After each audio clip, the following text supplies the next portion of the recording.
Welcome to another edition of our podcast, Your Focus-Driven Day with Lyman Montgomery.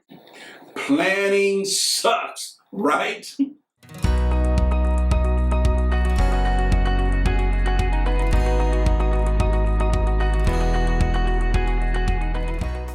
I was talking with a friend the other day, and we were talking about setting goals and planning, and my friend says, Lyman, I hate planning. It sucks, right? And I'm a planner, so my response was, it depends. Safe answer. Well, let's talk about it. You see, when a person says planning sucks, but they don't have the confidence or they say right, what they're really saying is this.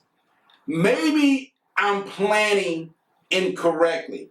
Maybe I don't know how to set goals and turn those goals into a plan. You see, there are three major points that you need to understand about planning. Point number one, when we set things too far out, it's hard for our mind to comprehend. So if a person sets a 5-year plan or a 5-year goal, the brain doesn't comprehend that. Let's face it, most of you don't have the attention span of 7 seconds, let alone to project 5, 6, 7 years into the future. So it creates a pain, it creates anxiety. You see, I did a podcast earlier where I talked about the past, the present, and future. I said the past for a lot of us is depressive. The future for a lot of us is filled with anxiety, it's filled with the unknown. So the reason that planning sucks for a lot of people is that it's painful because it creates anxiety. Point number one. Point number two, for a lot of people, planning requires them to be held accountable, and they really don't want to be held accountable. They don't want someone to say, well, you said in 5 years you would have your PhD. It's 7 years and you don't even have a bachelor's. We don't want to feel the criticism. We don't want to feel the sting of the criticism, so we say, I'm not going to plan.